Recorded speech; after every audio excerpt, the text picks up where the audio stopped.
Kravitz. If you have not followed his Triple H Horse Racing podcast, you're missing out. It's one of the best podcasts in the country.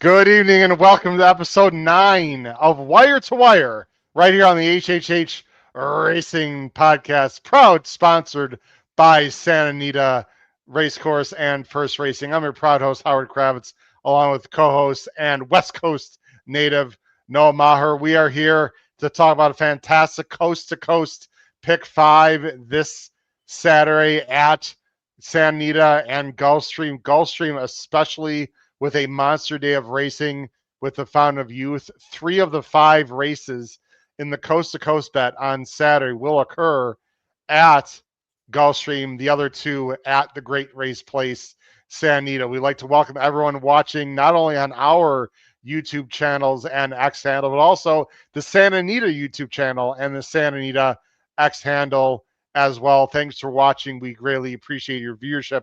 Please make sure you hit that subscribe button on the bottom right-hand side of the screen of our HHH Racing Podcast YouTube channel. If you're not watching on that, go over there and subscribe. Please hit the notification bell on the top right. And then that thumbs up button that's below the video player, you know where it is. Please smash it. Please hit it as Noah is showing us, because that will send like-minded horse players to the HHH Racing Podcast. I don't think a lot of you that are listening and watching understand how important it is that you hit that like button. If you appreciate watching our shows, it helps us with our monetization and just brings more advertising to our shows. So please do hit that thumbs up button below the video player. Mr. Maher, I know you've had a busy week as usual. How you doing tonight? What's going on?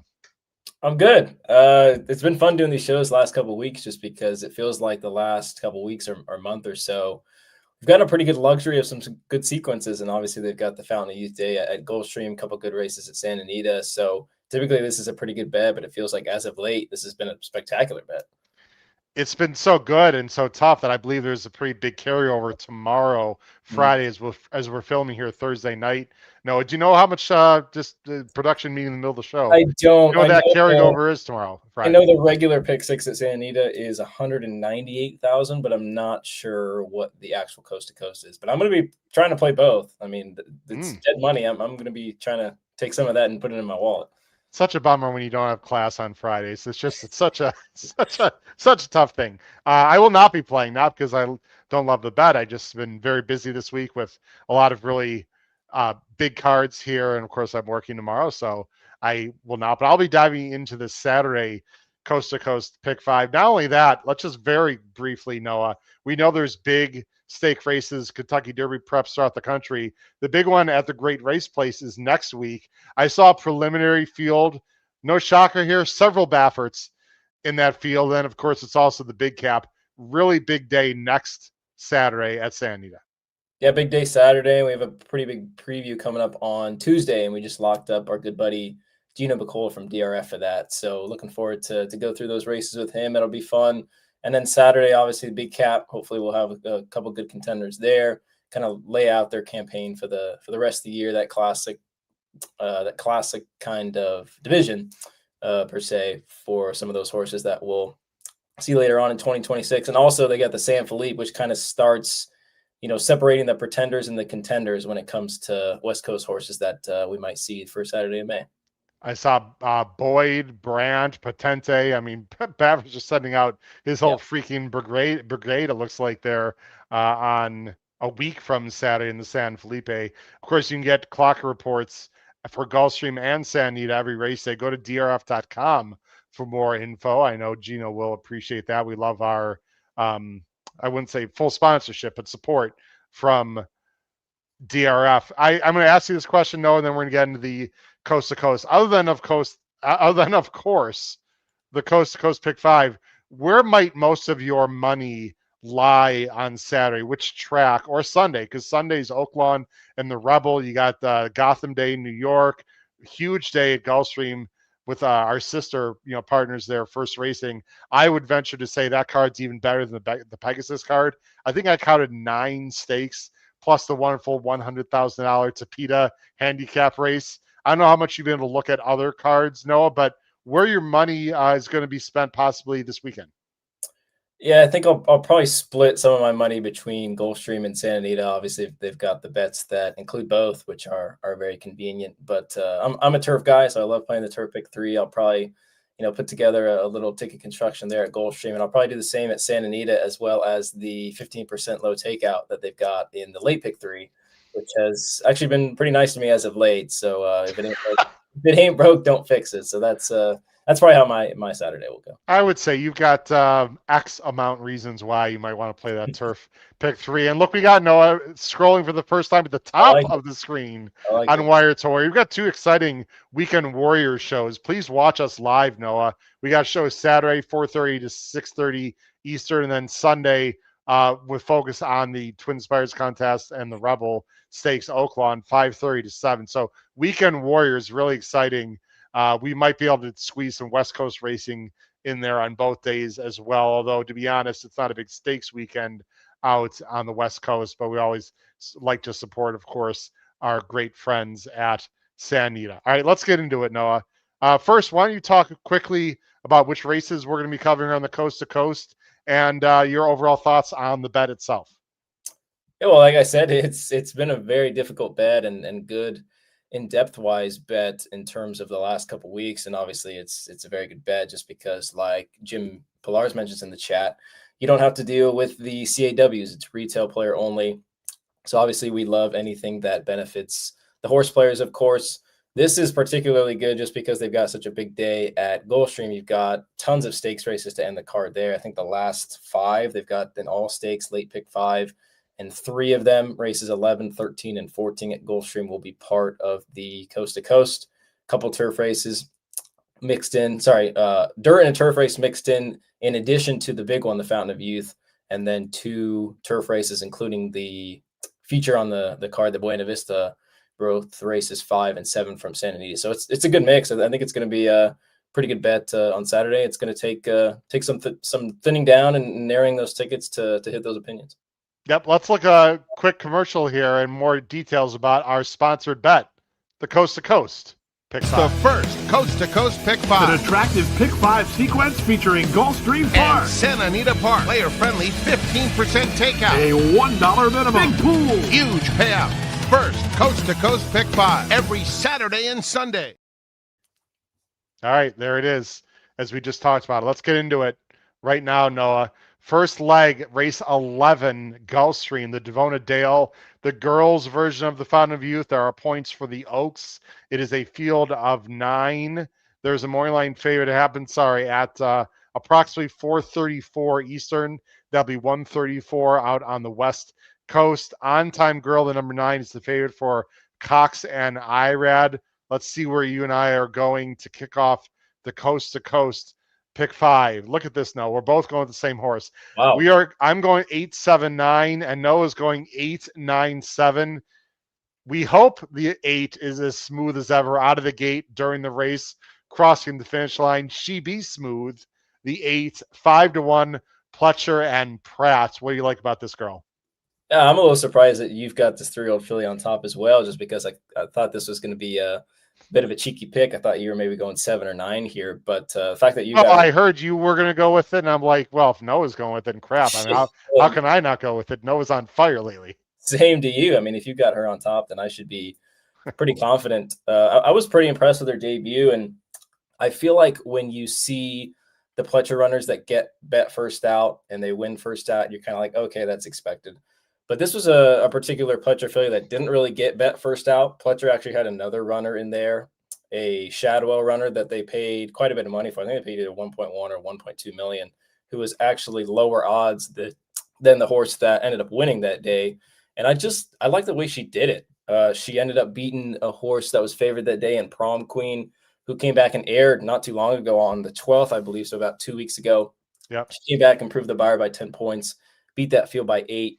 But she's the 2 in this race. And again, she didn't really take a ton of money, which would kind of lead you to believe that maybe she needed one first out, and should lead you to believe that she's going to be ultra benefited from that second time out. She's down on the inside. looking for a spot, very patient, very professional. At some point when she reaches the top of the stretch, she's able to kind of tip outside of the 8.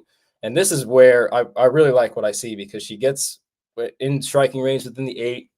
She switches leads, takes her just a touch to switch leads, but she switches leads right there. And then she just turns on the afterburners. The 8's got no chance from here. Big kick late, really strides out. She's really getting home quick and strongly. I just love the way she did it. And it's just one of those situations where I think the 7 and the 9 will both get bet just based off of connections. And it's just another opportunity where you might not get another price like this on her if she's able to get the job done on Saturday. I agree. This is a filly by Lexingtonian, who's a sire that's only 7,500 stud fee, but the dam side's got distance and some serious stake breeding in there. This is Calumet, right down the street from you, my friend, literally on the grounds of Keelan. So Calumet, of course, one of the most famous farms in the world, and especially, of course, in Lexington. Pratt's going to lower your price, but I don't really care. No, I think she's going to sit a great trip. My thought here is that and by the way, the 3 Paradise, from what we understand, is going to New York. It is not going to be in this race, but the 4 should show speed. The other Pletcher should show speed. So, and the 9's going to show speed. It's not the biggest field. She Be Smooth figures to get a literally smooth trip on the outside. I guess the question is she can be fast enough? I see no reason why she won't be. Yeah, I guess the worry would be she'd be a little too far back, just because, like you said, the 4 is going to be going. I know On Time Girl, Irad's not going to want to be too far off from outside.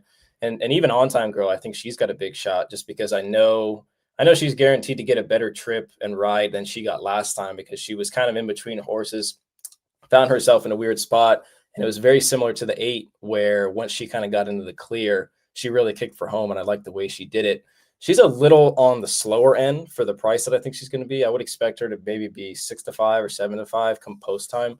I would obviously use her. She's got a big shot. I don't know if I'd really touch her on the wind end. And then the 7, who you've got in second, I think we see it pretty similarly. I think she's very talented, but the problem is I'm just a little sick of her act when it comes to getting out of the blocks a little bit slowly as of late. Yeah, she and I saw her in person in her debut. Myself and Matt Miller, we were there in person, and I told Matt before the races, actually on the preview, which I think you might have been part of that. I'm like, this swing vote could be real nice. And actually, it was in race 3, so it wasn't part of the preview, but it was on that card. It was on that day, and she broke slow, and we were actually in Pete Aiello's box watching him call the race for Swing Vote's maiden race. And you could tell she was going to be good, but she broke slow and didn't win. And then in a tougher field, I thought ran very well. The fact that it's a mile, that slower break might not hurt her as much. Agree or disagree? I would agree. I just think she might be a little immature to this point. And the point might be there that maybe the field that she faced second out was still a little bit better than first out. But just what we saw from the 8 and the class from the 9, it just kind of seems like she's really got to step up her game this time, right? I agree. I've said it ad nauseum over the 5+ years on this podcast, Noah.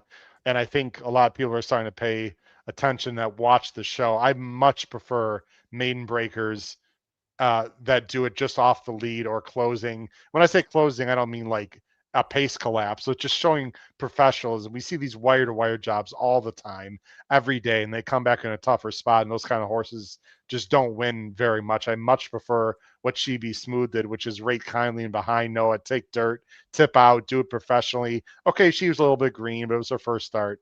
Anyway, we both like She Be Smooth. That'd be a good way to start this coast-to-coast pick 5, because you'd assume that outside horse, the number 9, On Time Girl, is going to be the favorite. By the way, Chris Couples, who was on our show earlier tonight, thinks She Be Smooth will be second choice over Swing Vote. Agree or disagree with that? I don't know if I would agree or disagree. Maybe slightly disagree, just because I think on a big day like this and the success that both Junior and Mott have had down there at Gulfstream, just and people kind of are drawn to those closers that are flashy. She overcomes adversity and she's able to get the job done. And also her number last time was one of the bigger buyers, if not the biggest buyer in the field. So I guess if I had to, I would disagree, but I'm not gonna throw punches with Skippy, because he knows Gulfstream a little better than I do. He does, but actually I agree with you, actually, because of the 87 buyer and etc. His point was that it's Pratt and Pletcher Say that 10 times fast. And just Calumet in sort of a sexy kind of debut effort. But we'll see. Anyway, we're both going to try to beat the outside horse. Now, the second leg goes to the Great Race Place, and it is San Nita, and it goes to, hold on one second here, goes to race 5. Now, you did, as I bring this up, talk about the show you did earlier this week on our network, Noah. Yeah, so Pacific Horseplayer, excuse me, you can always find us Tuesday nights at 9:30. I think the last month to 6 weeks or so, we've just stayed consistent with Santa Anita, and it's frankly been great because they've had some really good cards out there. I think it was last weekend, I was on the record saying that was the best card I had seen since opening day. So technically, it was the best card of the calendar year. And it's really seemed like the racing product over there in Arcadia has really picked up as of late. And I've really enjoyed betting Santa Anita as of late. Yeah, it's been fantastic. They got a nice card. Again, not a lot of stakes Saturday, but they got some big Saturdays coming up. Let's go to race 5, the second leg of the Coast to Coast.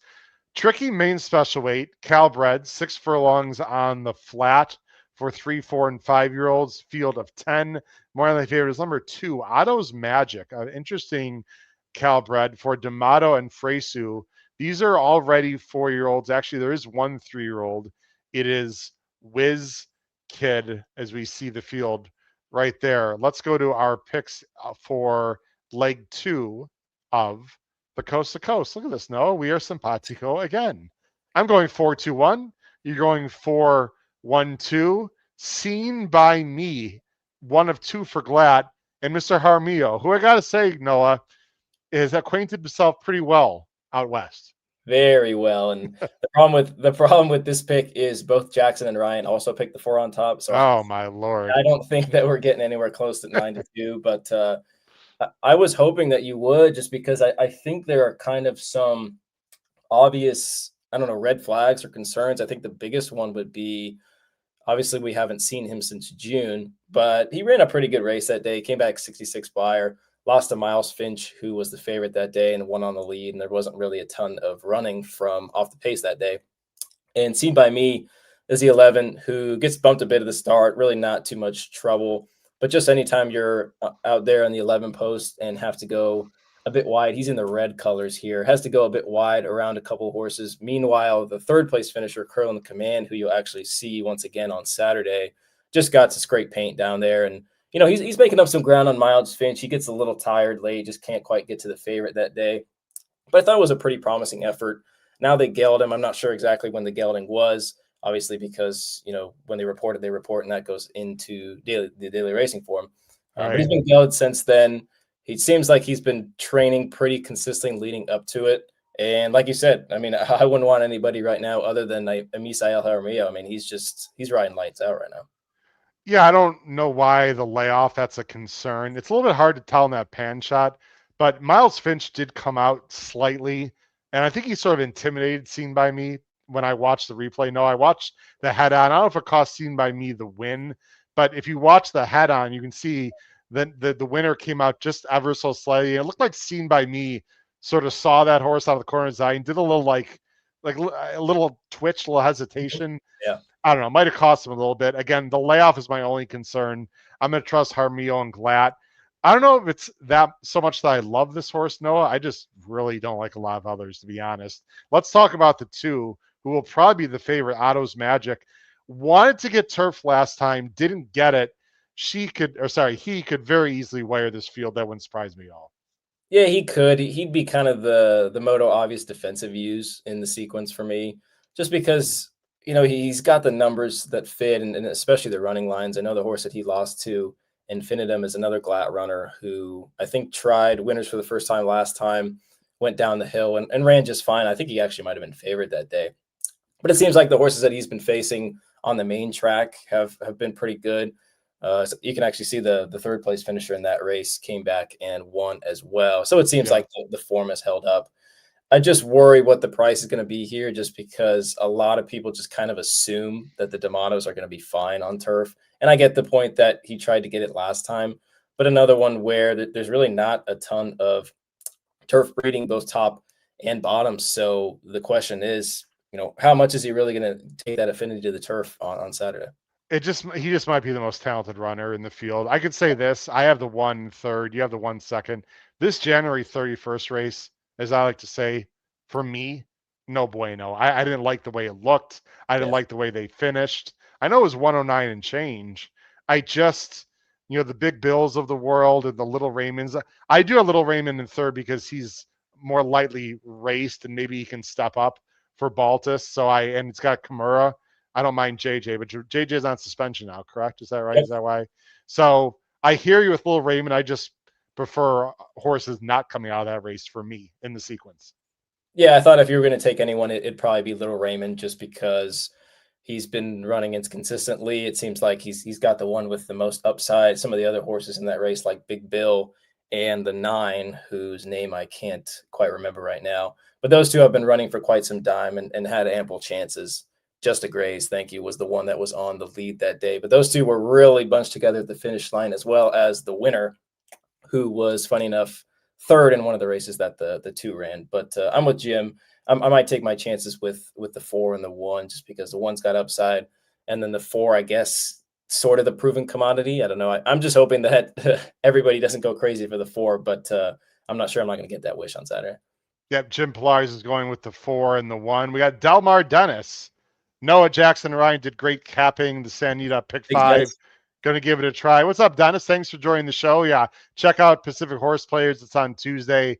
They do a great job. Eric Walker is here in the chat. Noah, not very often you see Pletcher training a Lexingtonian. Must have thought something out for, no doubt. I mean, the Lexingtonians are, when you have a 7,500 stud fee and you have a horse get to this level, obviously they liked something there. So I agree. Matt Miller, what's up, Matt? Can you run top and bottom scrolls at the same time? Hold on, Matt. Right. Hold on a second here. I'm going to answer your question right now. Hold on a second. So we can go on the top, of course, for Weekend Warriors. However, Matt, we can do a banner at the bottom, but it cannot. It is not a scroll. We can't do. So we can do that. We cannot do 2 scrolls. Sorry. We'll send your complaints, Noah, to StreamYard, who, by the way, is the software of this podcast, and they do a great job, and we just discover new things every day, Noah. So Anyway, let's go on and stop rambling and move on to the next leg. The next leg of the Coast to Coast, the 3rd leg, is the Mac Darmada. It is race 13 at Gulfstream. Males going long on the turf. Moneyline favorite in a tricky race is Layabout, who won last time and surprised many people and ran huge for Bean Cone and Egan. Let's see where we're going here in the 3rd leg of the we can't possibly be going at the same horse again, can we? Yes, we can. In fact, we had the same top 2, Noah. I'm going 5-6-4. You're going 5-6-7. I talked about Grand Sonata on our show tonight. Go check it out, especially if you are a general San Anita watcher. Great preview of our sister track, Gulfstream Park, and the Fountain of Youth All Stakes Late Pick 5 on our Picks and Ponies show, episode 456, I'd like to say. So check that out. I already talked about this race, but we'll discuss it again. What do you like about Grand Sonata off the layoff for Tyler G and Pletcher? Yeah, off the layoff is a big thing, because it just seemed like Pletcher had campaigned him for so long, and finally this old guy was able to get a break. I mean, it was a much deserved break. Just danced every dance the last couple of years. I mean, he was in the Breeders' Cup at one point, was in some really nice races, just finished a half length behind Port Washington in the Arlington Million.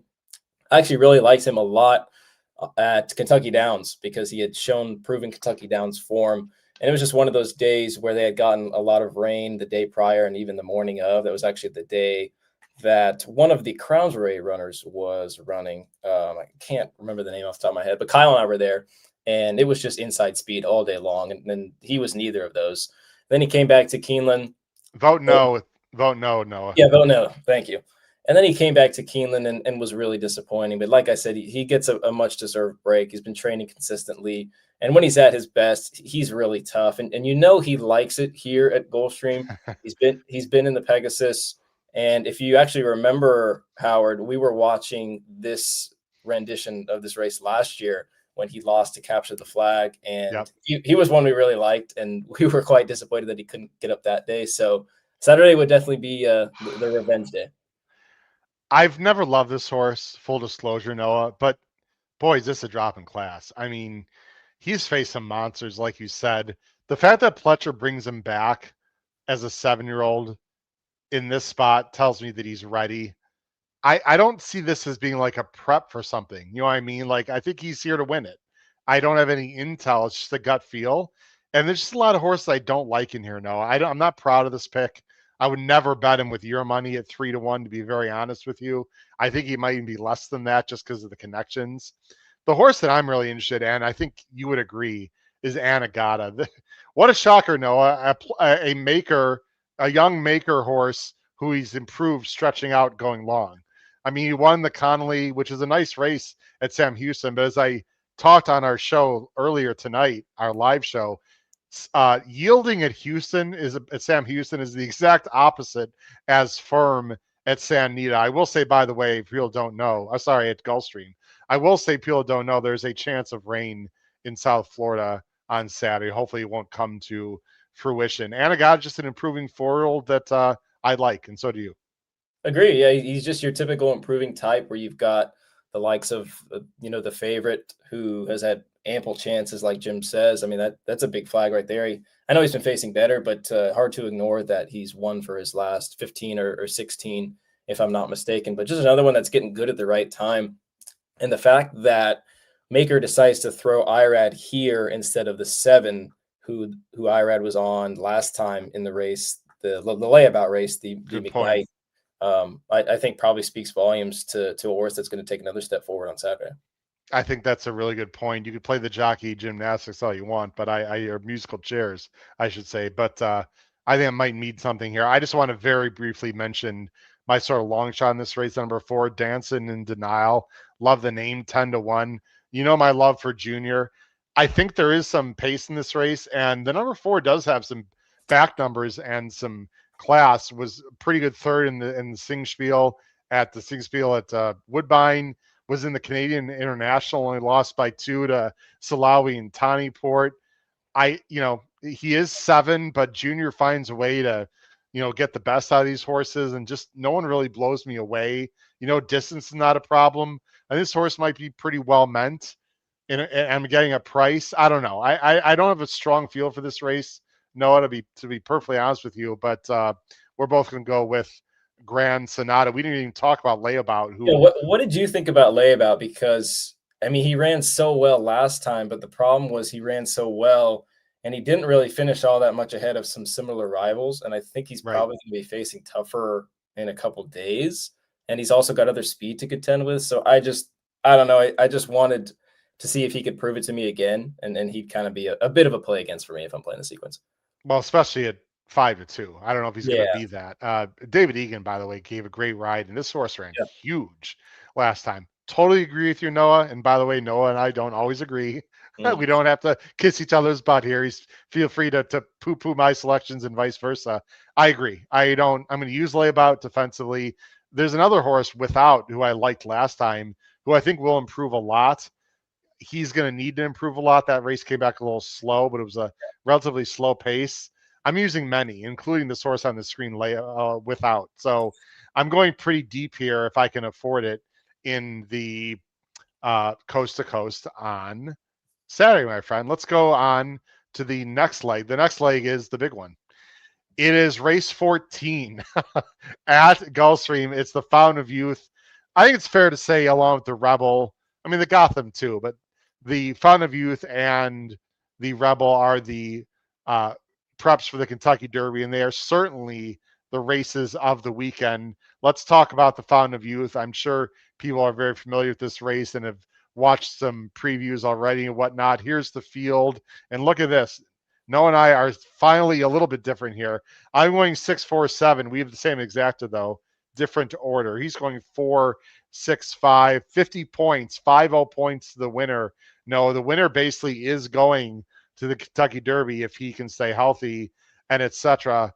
Global Aviator is out. Number 3, Talkin is out, ladies and gentlemen. He's going to the Tampa Bay Derby next weekend when I'm going to see my good friend on the bottom of the screen in person for the first time in a while, which will be nice as I'm traveling to Kentucky. Morning line favorite here is Commandment, number 4, but there are some serious buzz horses in here. But you're going to go with Commandment for Cox 2-1 and Irad coming off 2 very impressive efforts. First time 2 turns.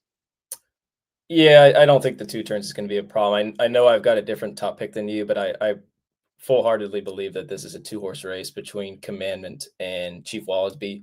Just a matter of whether Chief Wallaby can step up his game to the likes of Commandment, who I was actually there in person when he ran January 3rd in the Mucho Macho Man and was really impressed with just the way he did it. And another one that I think Brad always had some high hopes for. I mean, he was favored in a really tough maiden race at Keeneland.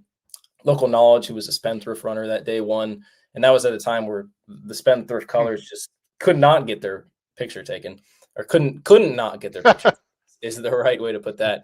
And even you got Mesquite in there. Even the 3rd place finisher Gallivant came back and won a couple weeks ago and won a loaded stake at Keeneland. So that was a really nice race. Comes back and wins at Churchill, does it very impressively as the favorite. And then he just matched it up with a number where you like to see that progression. You know, he did what he was supposed to do, but you can only beat who you got in that race. And I know you're a big fan of Gallop Outs. Did you watch the Gallop Out on Commandment? I mean, he barely started to get going in that final 16, which leads me to believe that this 2-turn test is not going to be a problem. Well, part of the reason is because he was just in hand and behind a 4-horse speed duel against not much, and Irad didn't even have to push the button until mid-stretch.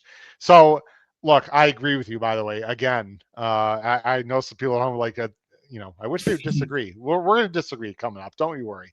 But look, when we see the same thing, ladies and gentlemen, we see the same thing. We're not going to lie to you out there. My only concern is not the 2 turns, it's the competition. This is just a big step up. I know that was a tough maiden race, but it was a maiden race, and he just didn't beat much last time, but he did it really well. This is the other likely choice to me. I agree with you. I like Commandment quite a bit. In fact, I'm going to say this. Of all the horses in this race, if the Kentucky Derby winner is coming out of this race, I actually think it might be Commandment. I like him the most going long, even though you see Orb, by the way, on the dam side, Kentucky Derby winner. Matt Bernier's first future Derby winner, by the way, with a future bet. He had a big future bet. It's a great story. I'll tell you that off air sometime, Noah, that Matt Bernier has told me several times with Orb. Let's just say he didn't quite get the price he wanted because of some of the friends that he was with. It's a pretty funny story. But anyway, he still got like 90-1 on Orb in a future bet when he won. Anyway, I like Commandment quite a bit for all the reasons you do. I'll tell you what, I am, of all the horses running this weekend, I am most excited to see Chief Wallaby. Noah, this horse to me won his debut, about as impressive as a horse can do it. I know the 89 buyer isn't like a wow. It's not like a Baffert West Coast like 95, like oh my goodness kind of thing. He did it so easily, so professionally, like a really quick turn of foot. Junior didn't have any fear in the world of anyone beating him that day. If you watch the replay, I know he was supposed to go an allowance race that didn't fill. There are some negatives, like you'd say, Matt, this is too tough a spot, blah, blah, blah. No, I don't know if he's going to win this race, but I love this horse, like in general. I think he is uber talented. I think he's maybe the most talented horse in this field. Is it too much too soon? I don't know. Are we getting 9-2? No. He's going to be 7-2. He might even be second choice after Constitution ahead of Napoleon Solo. No, I'm just really excited about Chief Wallaby in this race. I'm not even sure, to be honest, that he's a 10 furlong horse, but it's not the Kentucky Derby. It's the Fountain of Youth. So we'll see. We're both against Napoleon Solo a little bit. You've got Bravaro in the mix, also the 5, but we both think it's 4-6 in the Fountain of Youth, correct, Noah? Yeah, I just keep going back to 4-6. The 7 runner in there, Napoleon Solo. We didn't talk about it. There's an abundance of speed in there. He's going to have to deal with all that speed. Solitude Dude's going to have to deal with that, as well as the stretch out. You might as well just burn your money if you're betting Jackson Hole, because there's no chance he can win from inside. Yeah, it just keeps leading me to believe that it's either going to be Commandment or it's either going to be Chief Wallaby. Does his namesake know that? I mean, that was pretty harsh right there. I mean, there's no way that he wins this race. Okay. All right. Well, Jackson Knees won't be too happy to hear that unless he agrees with you. So, which is very possible. Yeah. The last leg of the coast to coast is the Buena Vista. This is race 7, San Anita. So we end with Stake, Noah. A real nice way to end this coast to coast pick 5. Once again, Howard Kravitz, Noah Maher, coast to coast pick 5 talk on Saturday. It's our show called Wire to Wire. Thank you very much for watching and listening. We have hundreds of people watching live right now throughout the country and the world on different X platforms and YouTube. So check us out. We've got shows here on the HHH Racing Podcast, live shows Tuesday, Wednesday, Thursday night. And not only that, as I mentioned on the top of the screen, live shows this Saturday and Sunday during the day. And no, I mentioned this earlier. I know network TV is on. You know what? They can be a little boring, blah, blah, blah. They want to talk about there's commercials and all that nonsense. Come here because we've got great analysis, live analysis. It is only audio. We cannot show the races due to copyright issues, of course, but we have a lot of fun. We talk betting strategy on Sunday, contest strategy. We'll talk about the Rebel. Anyway, please watch Weekend Warriors. Check out our YouTube channel for that. All right, Buena Vista. I know you have a strong opinion here, Noah, because I watch Pacific Horse Players, of course, on Tuesdays. Thought process. The rail. Real nice horse. Has not raced in a while. Where has she been for D'Amato and Barrios? And she will be the favorite, maybe less than 9-5. Let's see what we think about thought process to end our wire to wire to show and the coast to coast pick 5 as I bring up our picks on the bottom of the screen. We are both going against her with different horses. I'm going back with Vibes 731. I liked her last time, barely lost. You're going with Princessa Moche, Peruvian bred, 427. What do you like about the 6-year-old mare for Dougie and DeMuro? Yeah, she's just one of the few that I think have a big shot in here. I've been really impressed with the form that she's been able to put up as of recent. She's won 3 out of her last 4, and the only time that she didn't win as of late was going down the hill in the Las Ciénegas, where she lost to Queen Maxima, who, if you're not familiar with her, I mean, she's one of the better turf sprinters we've seen on the West Coast in terms of the girls for a while. I know Motorius has made some noise the last couple of years, but just in terms of the girls, I mean, she's been one to definitely keep an eye on and very talented for sure. She was able to get the job done last time in the megahertz, where she faced a couple similar rivals. Vibes was one that was making up a little ground, but I just like the way that she did it. She just sat right off the pace, was able to kind of take over at the top of the stretch, but she also had a couple threats from the inside and the outside. Will then really headed her at the top of the stretch, and you had the likes of Vibes, who was making a good run at her, but she just fights, and that's just the way that she runs. She'll fight you for it. She's the 3 here on the red and yellow silks. Will then in the Jonathan Thomas colors is going out to her outside. Going Lucky is the one, the gray on the lead. And My Perfect Wave even made a little bit of a move to the inside. And here's Vibes on the outside here. Sorry. Yeah, here's Vibes making a late run, but at no really point did you really think Princessa Moche was going to win this race. But she just fights. She digs. She puts away.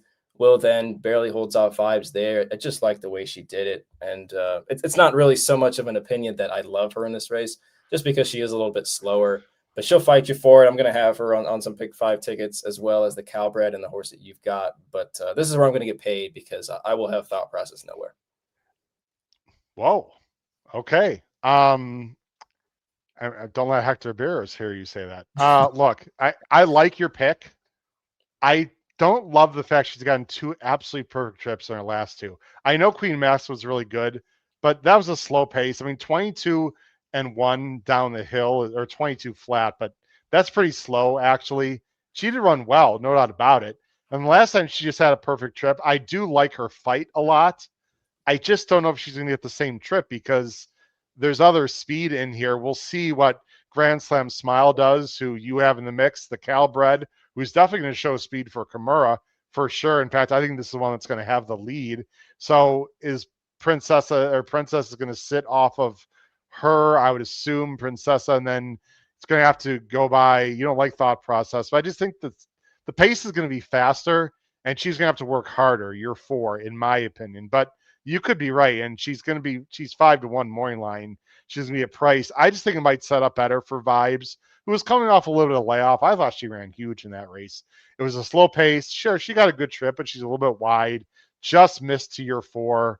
I just think she's going to be better today. Second off the layoff, a little more speed in here.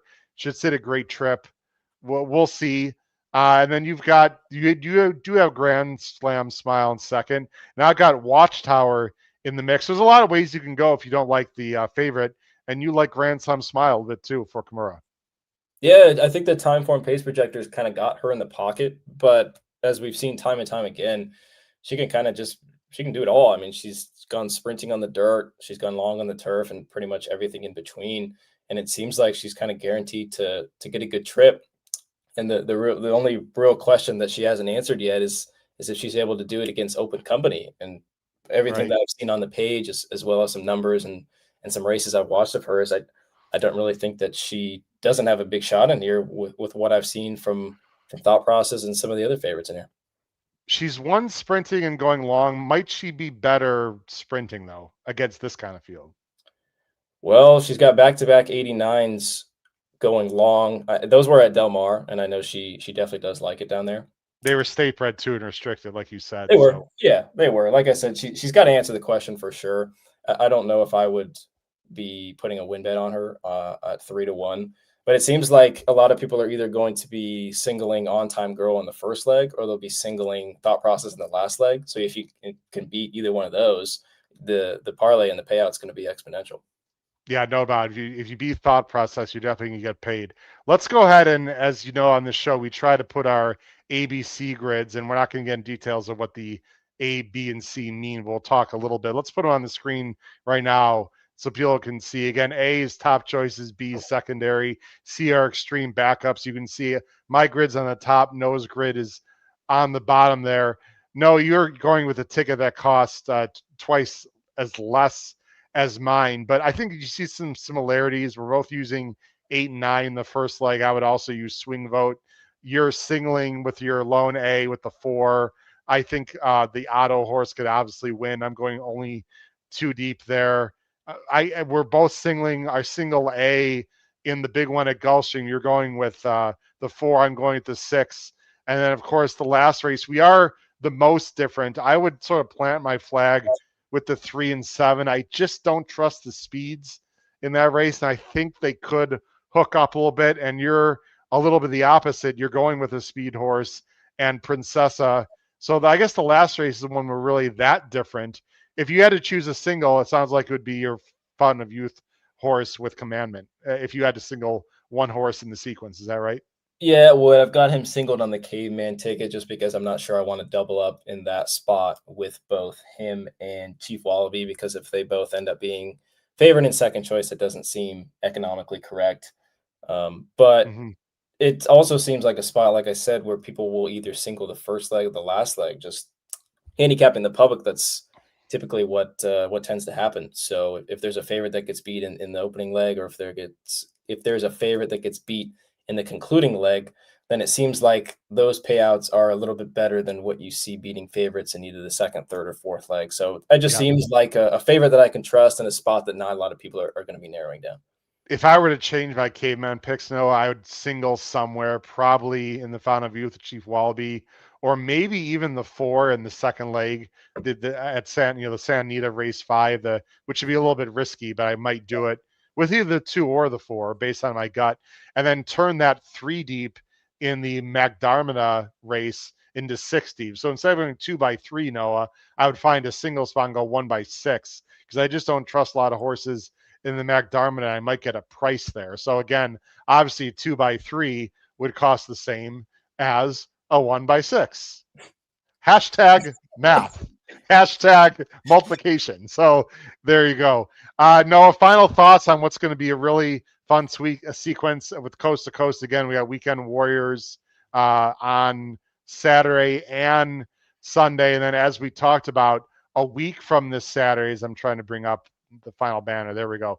A week from this Saturday, Santa Anita, Monster Day at Big Cap in San Felipe. Yeah, it's going to be a lot of fun. I know a lot of expectations and excitement leading into next Saturday, but we got to get through this Saturday first. Bunch of good races, stakes races. I know you guys talked about that after this is over, I'm gonna go hear what you guys had to say about that, because I haven't gotten a chance to look at those races yet. That'll be a great card there, and then some good competitive races at Santa Anita as well. So looking forward to a big Saturday, and even Sunday. We got the Rebel on Sunday, so should be a good weekend for sure. If you're a fan of horse racing and you've been sort of in hibernation a bit, which I think some people have now in the last few months, and I understand it, wake up, ladies and gentlemen, because the Kentucky Derby preps are coming in hot and heavy, and we are only only a little more than 2 months away from the Kentucky Derby. Great coast-to-coast bet. Noah, really appreciate it. For my co-host, Noah Maher, this has been your host, Howard Kravitz, episode 9 of Wire to Wire. Crush your bets in that coast-to-coast pick 5 on Saturday at the Great Race Place and Gulfstream Park. Take care, everyone. Have a great night. Bye-bye.